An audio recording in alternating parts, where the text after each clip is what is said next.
Yan nga pala guys, nagkamali kami ng kadkad ng panty dahil hindi kami na-inform na marami palang sabit diyan. Dami sukal kaya lalo na't malalim siya. Pahirapan yung pagkuha ng panty dahil nagkabulbul na sa ilalim. Dahil gawa nga ng maraming damo na tumubo dyan sa ilalim ng tubig kaya sabit talaga siya.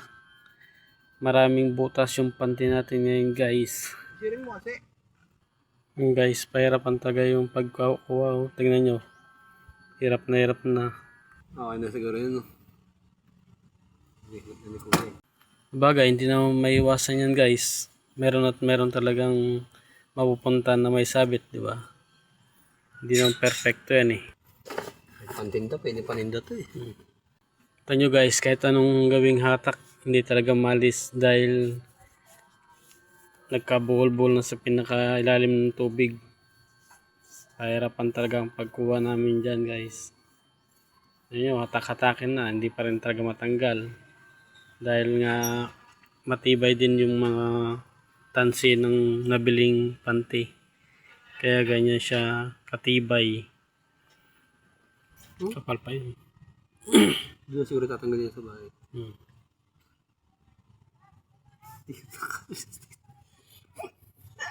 Matapos pa yan mong. Malman yung tubig, no? No? Kaya na, lakas ng kanya. Siguro malalaki. Yung alon niya. Siguro malalaki yung Diyos. No? Ay naman naliligo dun. Ayun. Bata ka pa naman. Bata ba? Hindi mo tanda. Alam mo yun. Oo, madali lang naman. Basta pinapadyak mo lang yung paa mo dyan. Pag magaan ang tagakatawan mo. Pag magaan. Hindi, kahit naman hindi magano yung katawan mo dyan. Basta yung pumapadyak lang yung paa mo. Saan punta yung kupal na to? Lilipat siya doon. May pamandoon din siya dyan. Malay ko dyan. Punta rito. Bilis din, no? No? Pababa eh. Bala niya ata. Siguro tapos kalaban niya si Lolong, no? Sa likod niya, no? Pagod yan. Hindi talaga biro ang panghuhuli ng isda, no guys. Pahirapan din. Gaya yan sa amin, no. Pante pa lang yan guys, ha. Pero pahirapan sa pagkuha. Dami din, kapal din. Hingal na siya. Yung guys, sa pilitan na namin inahatak dyan para lang maalis na. Plus na kadkad na kasi natin yan kaya nagmamadali na rin nating iahon. Wala mo yung pataas yan, tingnan mo. Hindi makakaabot niyan sa taas yan. Pagpababa talaga, mabilis lang kasi naanod ka lang.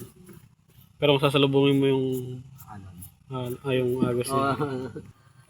Para nagmamadali kasi natin iahon dahil nagbabatya na naman ng malakas na ulan dyan guys. Bubuhos na naman kasi.